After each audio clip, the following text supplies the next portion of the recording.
Next बेटा हमारे पास अब हम लोग जो समझने वाले हैं वो है reason of law of demand. Reason क्या क्या है लॉ ऑफ डिमांड के, जिसकी वजह से हम लोग एक सिंपल सा रिलेशन पढ़ते हैं कि दोनों प्राइस में एंड क्वांटिटी में एक इनवर्स रिलेशन होता है। कैसा होता है? इनवर्स रिलेशन है। इसके बारे में हम जान क्यों रहे हैं, क्यों इतना पढ़ रहे हैं कि प्राइस में एंड क्वांटिटी में कैसा रिलेशन होता है?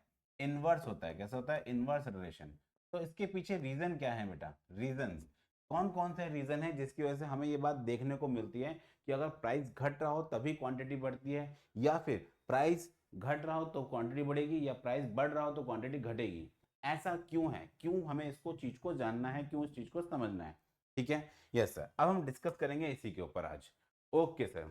तो जैसे कि हम बात करें पहला, तो यहाँ पे दिया गया understand why does the law of demand operates and why does consumer buy more at lower price. क्यों खरीदता है वो? सिंपल सी बात जो अभी हम कर रहे थे कि जैसी प्राइस कम होता है अचानक से उसकी क्वांटिटी बढ़ जाती है, और वहीं अगर हम देखें तो इसका वाइस वर्सा केस है। तो इसके लिए बताया गया कि मल्टीपल रूल है। पहला लॉ ऑफ डिमिनिशिंग, जिसको हम लोग DMU के नाम से जानते हैं, चैप्टर 2 के अंदर कंज्यूमर बिहेवियर में पढ़ा था, और ये कंज्यूमर बिहेवियर का ही पूरा चैप्टर हम लोग समझ रहे हैं अभी, तो यूनिट को समझ रहे हैं। नेक्स्ट आता है सब्सटीट्यूशन इफेक्ट, मतलब एक के जगह पे दूसरे को इस्तेमाल करना। ठीक है। एंड अगला आता है कि आपके पास इनकम इफेक्ट, क्या बोलते हैं इसको हम लोग? Income effect. कंज्यूमर की अगर इनकम यहाँ पे बढ़ रही है या फिर घट रही है तो ठीक है, क्या ये वही है या कुछ और है, अभी हम समझते हैं इसको।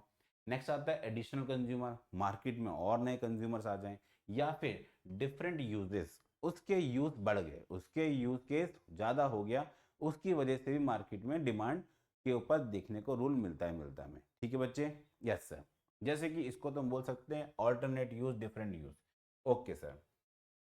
तो पहला पहला सबसे पहला हम लोग रूल पढ़ने जा रहे हैं कि जिसकी वजह से लॉ ऑफ डिमांड एप्लीकेबल होगा। तो पहली चीज द लॉ ऑफ DMU, ये क्या बताता है हमें? लॉ ऑफ DMU हमने पहले भी डिस्कस कर रखा है, जो चीज हमने मार्जिनल यूटिलिटी चैप्टर के अंदर भी समझा था। ठीक है, वही चीज यहाँ बताई गई है।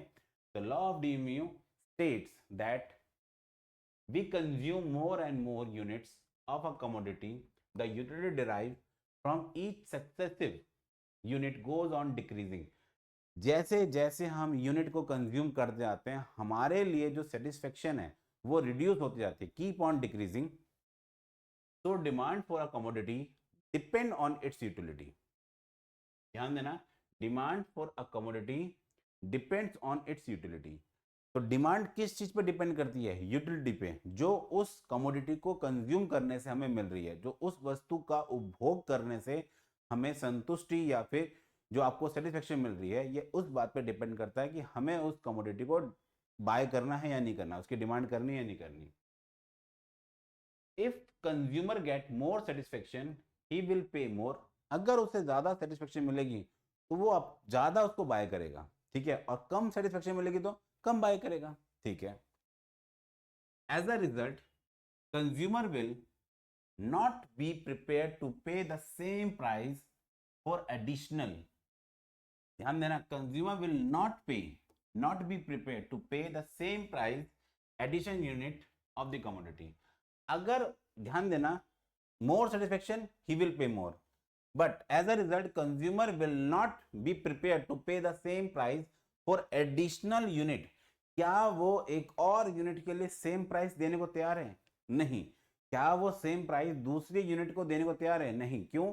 क्योंकि सर DMU एप्लीकेबल हो चुका होगा उसके ऊपर, कि वो अब तभी देगा जब उसको जब प्राइस कम मिलेगा तो वो कम प्राइस पे ज्यादा कमोडिटी को बाय कर सकता है, मतलब एक कमोडिटी और गेन कर सकता है, एक कमोडिटी और खरीद सकता है। फिर जब यही सिनेरियो चलता रहेगा तो वो चाहेगा कि प्राइस कम होता रहे तभी मैं एक यूनिट एक्स्ट्रा खरीदूंगा, अदरवाइज नहीं खरीदूंगा। वही बात यहाँ पे एप्लीकेबल है। The consumer will buy more unit of a commodity only when the price falls। Law of DMU is considered as the basic reason for operation law of demand। DMU simple सा एक basic सा reason है जिसकी वजह से आप बोल सकते हो कि लॉ ऑफ डिमांड एप्लीकेबल होता है हर कमोडिटी में। मेरी बात इतनी क्लियर है आप सबको? Yes sir. ओके बच्चे, नेक्स्ट हम बात करते हैं सब्सटीट्यूशन इफेक्ट। कौन सा इफेक्ट है बेटा हमारे पास? Substitution effect. तो सब्सटीट्यूशन इफेक्ट क्या है बेटा? इसको भी समझते हैं। सब्स्टिट्यूशन का मतलब क्या होता है सर? एक की जगह पे दूसरे का इस्तेमाल करना, एक की जगह पे दूसरे का इस्तेमाल करना, दैट इज सब्स्टिट्यूशन इफेक्ट। इसी को हम बोलते हैं सब्स्टिट्यूशन इफेक्ट। ठीक है बच्चे? Yes sir. Substitution effect refers to, पहले इसकी डेफिनेशन को बहुत प्यार से पढ़ना बच्चे। Refers to substituting one commodity in place of other when when it become relatively cheaper, मतलब जब वो कमोडिटी सस्ती हो जाएगी दूसरे की कंडीशन में, दूसरे की कंपैरिजन में। Okay. When price of given commodity fall, when price of given commodity fall, जब ये गिरेगा, it becomes relatively cheaper as compare to its substitute. Assume no change in price of substitute, मतलब जैसे कि यहां मैं बोलूं जिसके बारे में हम बात कर रहे हैं वो कमोडिटी ए है। क्या है बेटा? कमोडिटी ए है अपने आप पे, जैसे कि ये प्राइस है अपने आप पे। When price of given commodity fall, मतलब ये कमोडिटी ए हमारे लिए। Okay. It become relatively cheaper as compare to its substitute, ये कमोडिटी बी है। ठीक है? ठीक। There is no change in price of substitute, इस बी कमोडिटी के प्राइस में कोई चेंज नहीं आ रहा, इस बी कमोडिटी के प्राइस में कोई चेंज नहीं आ रहा, ये हम मान के चलेंगे। ए कमोडिटी को हम लोग लेके चल रहे हैं और ए बी का क्या है? सब्स्टिट्यूट है। ए के प्राइस गिर गए हैं लेकिन बी के प्राइस में कोई चेंज नहीं आया। इस रीजन से क्या होगा? Demand for given commodity, demand for given commodity, तो गिवन कमोडिटी का मतलब क्या है? ए कमोडिटी। कौन सी कमोडिटी? ए कमोडिटी। उसकी डिमांड बढ़ जाएगी। उसकी डिमांड क्या होगी? बढ़ जाएगी। क्या यहां पे प्राइस का रीजन था? Yes sir. दूसरी कमोडिटी का प्राइस नहीं घटा लेकिन वो इसका सब्स्टिट्यूट है, इसी वजह से उस कमोडिटी के कंज्यूमर ए कमोडिटी की तरफ अट्रैक्ट होंगे क्योंकि प्राइस वहां पे कम मिल रहा है और सेम लेवल की सेटिस्फेक्शन मिल रही है। क्या मेरी बात समझ में आई? Yes sir. अब जैसे कि इसके लिए हमने एग्जांपल यहाँ पे, if price of given commodity is Pepsi, ठीक है, पेप्सी माना यहाँ पे हमने, फॉल, अगर पेप्सी के प्राइस क्या हो जाए? रिड्यूस हो जाए with no change in price of its substitute, जिसे हमने कोक कहा है, then Pepsi will become relatively cheaper, अब सस्ती पड़ेगी पेप्सी सबको, then will lead B substitute for Coke and that is demand for Pepsi will rise. इसी वजह से पेप्सी की डिमांड क्या हो जाएगी? बढ़ जाएगी। इसी वजह से पेप्सी की डिमांड क्या होगी? बढ़ जाएगी। क्या मेरी इतनी बात क्लियर है? Yes sir. इसको बोलते हैं हम सब्स्टिट्यूशन इफेक्ट। सब्स्टिट्यूशन इफेक्ट पहले हमने पढ़ा लॉ ऑफ डीएमयू, दूसरा पढ़ रहे हैं सब्स्टिट्यूशन इफेक्ट। इसको याद रखेंगे आप लोग। Okay sir. ये सभी क्या है बेटा? रीजन है जिसकी वजह से लॉ ऑफ डिमांड एप्लीकेबल होता है। ठीक? Yes sir. अब अगर हम बात करते हैं यहाँ पे income effect. What is income effect? जरा गौर करते हैं। डेफिनेशन पहले आराम समझना बेटा। Income effect refers to effect of demand when real income of the consumer change due to change in price of given commodity, due to change in price of given commodity, when price of given commodity fall, when price of given commodity fall, it increases the purchasing power, real income of the consumer। Sir मतलब क्या हुआ? मतलब ये हुआ कि आपके पास 100 rupees है और 100 रुपीज में आपको 10 कमोडिटी मिलती है, 10 रुपए की एक कमोडिटी है। ठीक है? Yes sir. अचानक से क्या देखने को मिलता है? उस कमोडिटी के जो प्राइस हैं वो 10 की जगह पे हो गए 20 रुपए।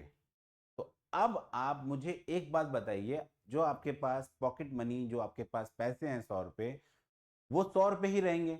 लेकिन अब आप उस 100 रुपए में कितनी कमोडिटी खरीद पाओगे? जब पहले 10 खरीद पा रहे थे 10 रुपए के रेट से, तो सर अब हम लोग 5 खरीद पाएंगे 20 रुपए के रेट से। तो आपकी जो रियल इनकम है, जो आपके पास जो पैसे पड़े हुए हैं वो घट गए। अगर आपको वही कमोडिटी खरीदनी लेकिन आपको कम मिलेगी अब, तो प्राइस बढ़ने से क्या हुआ? कमोडिटी अपना आप ही कम होगी, नंबर ऑफ कमोडिटी अपना आप पे कम होगी। वहीं पे हम लोग दूसरा सिनेरियो ले लेते हैं, प्राइस जो है वो 10 की जगह पे 5 रुपए हो गए, तो अब आप उसको ज्यादा क्वांटिटी में खरीद पाओगे। तो यहाँ पे सिंपल दिख रहा है इनकम इफेक्ट, और उसी के लिए कह रहा है वो आपसे रियल इनकम। क्या कह रहा है आपसे? वो रियल इनकम। कंज्यूमर की मनी इनकम नहीं बढ़ी, कंज्यूमर की रियल इनकम बढ़ गई, जिससे कि वो ज्यादा परचेजिंग पावर में आ गया, ज्यादा खरीदने की क्षमता या कम खरीदने की क्षमता उसमें आ गई, तो जो उसकी परचेजिंग पावर है वो बढ़ गई, जिसको रियल इनकम बोला गया। ठीक है? Yes sir. Purchasing power of the consumer, as a result he can purchase more of the given commodity with the same money income. अब एग्जांपल ध्यान देना, एग्जांपल को बहुत आराम से पढ़ेंगे बेटा हम लोग। Yes sir. Isha buy 4 chocolate 10 रुपए की एक है बेटा, ठीक है, विद हर पॉकेट मनी, जो कि पॉकेट मनी कितनी है 40 है। क्या मेरी इतनी बात समझ में आई कि क्वेश्चन में जो बताया गया है प्राइस कितने रुपए है सर, प्राइस 10 रुपए, क्वांटिटी कितनी है सर, क्वांटिटी इसकी 4 है सर, इस हिसाब से वो टोटल कितनी मनी है उसके पास सर, उसके पास है 40 रुपए, कितने रुपए हैं 40 रुपए, मनी 40 है, क्वांटिटी 4 खरीद सकता है 10 रुपए के रेट से। बट क्या बोला उसने, if price of chocolate fall to 8 each, अगर जैसे ही यहाँ पे जो प्राइस है वो डाउन हो गए, कितने रुपए पे आ गए 8 रुपए पे आ गए, पर मेरे पास खर्च करने के लिए कितने रुपए हैं अभी भी 40 ही रुपए हैं, तो क्या मैं अब इसकी ज्यादा क्वांटिटी खरीद सकता हूं, बिल्कुल खरीद सकता हूं, तो मैं इसकी एक क्वांटिटी को और बढ़ा दूंगा, मैं इसकी एक क्वांटिटी को और बढ़ा दूंगा, यहाँ पे समझ में आया नहीं बेटा, मैं इसकी क्वांटिटी और बढ़ा दूंगा।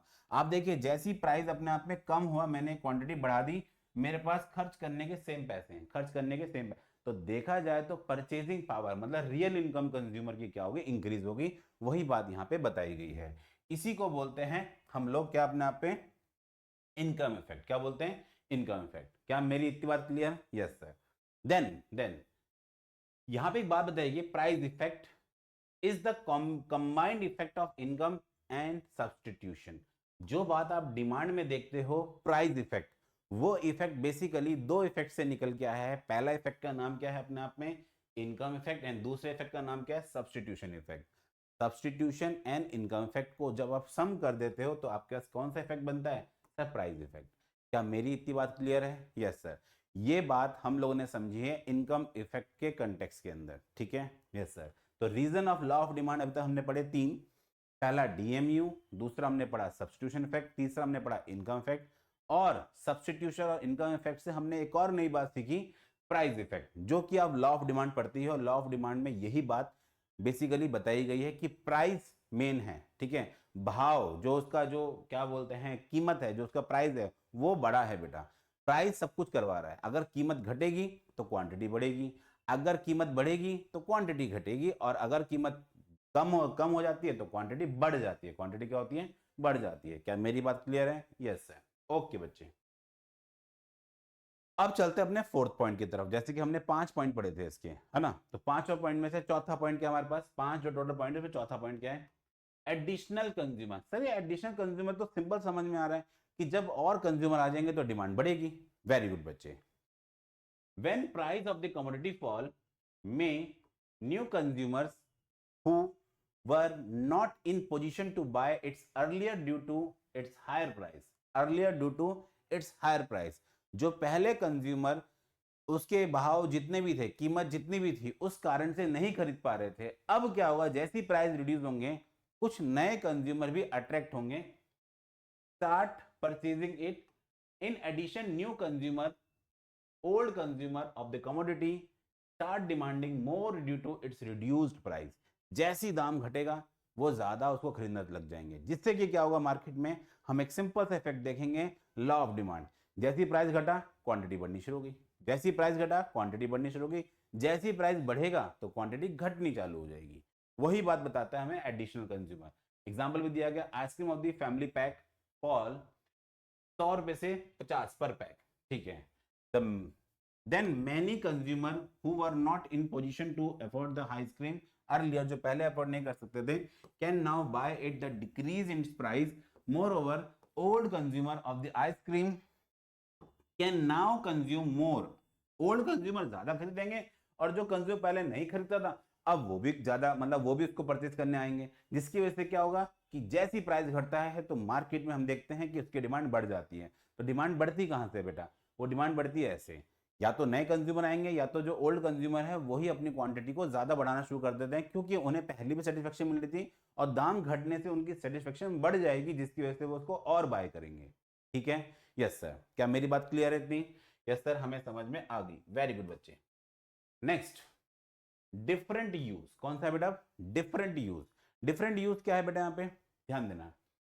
सम commodities like milk, electricity etcetera, different use, milk, electricity have several uses, some of which are more important than the other, then price of each of good milk increase it usage will restricted to most important purpose से drinking, demand for less important use like cheese butter etcetera get reduce. Simple सी बात है, जैसे ही दाम बढ़े, जैसे ही price बढ़े, तो जो चीजें हमारे लिए कम इंपॉर्टेंट है उसको हम लोग घटा देते हैं, उसको हम लोग घटा देते हैं, रिस्ट्रिक्ट कर देते हैं बस इतने पे ही। जो हमारे लिए मोस्ट इंपॉर्टेंट है बस यहीं तक रहते हैं। लेकिन जो हमारे लिए एक तरह से हम बोल सकते हैं रोटेशन वाइज है, जो बाई चांस हमें पसंद आती है चीजें, जैसे कि उसने बोला कि चीज हो गया, बटर हो गया, हम लोग क्या कर रहे हैं, लेस इंपॉर्टेंट है हमारे लिए, क्या थोड़ी सी कम इंपॉर्टेंट है, तो उसको हम लोग खत्म कर देते हैं, उसे उस समय पे हम लोग फिनिश कर देते हैं, उस डिमांड को खत्म कर देते हैं। जिससे कि जब प्राइस बढ़ रहा है तो हमें क्या देखने को मिला, जैसे ही मिल्क के प्राइस बढ़े तो उसके जो रिलेटेड प्रोडक्ट्स हैं उन सबके डिमांड घट जाती है। उन सबकी डिमांड क्या होती है, घट जाती है। क्यों? क्योंकि दूध से सब चीजें बनती हैं बेटा, और जब दूध के दाम महंगे होंगे तो उनके भी दाम महंगे होंगे, जिसकी वजह से प्राइस बढ़ेंगे और डिमांड घटेगी। यानी यहाँ तक? Yes sir. तो डिफरेंट यूज। आगे लिखा हुआ है, however when the price of such commodities decrease then commodity put or to all use its uses and whether important or not। जैसे ही वो घटेगा तो चाहे आपको नीड भी ना हो तो भी आपको खरीद लोगे, आपको जरूरत भी नहीं है तब भी आप बटर चीज एक्सेट्रा एक्सेट्रा, क्यों? आपको लगेगा कि सस्ता है ये, क्योंकि आप उसके लिए पे करने को तैयार थे 100 रुपए, लेकिन वो आपको मिल रहे हैं 20 रुपए में, तो आप क्या करोगे, उसकी 5 कमोडिटी को बाय कर लोगे। सिंपल सी बात है। वही बात यहाँ बताएगी, जैसे ही प्राइस घटता है तो हमारा कंजप्शन बढ़ जाता है। क्या मेरी इतनी बात क्लियर है? Yes sir. तो जो आज हम लोगों ने टॉपिक समझा है बेटा, अभी ये था हमारे पास टॉपिक पूरा पूरा, reasons of law of demand, reasons for law of demand, जो हमने लास्ट लेक्चर के अंदर पढ़ा था लॉ ऑफ डिमांड, उसके रीजन आज हमने पूरी प्रॉपर वे में डिटेल में पढ़े हैं। ठीक है बच्चे? Yes sir. अब इसके नेक्स्ट लेक्चर में हम पढ़ेंगे exceptions of law of demand, exceptions of law of demand. ठीक है बच्चे? Yes sir. मुझे उम्मीद है कि आप लोग को चीजें समझ में आई होंगी। Yes sir. ओके।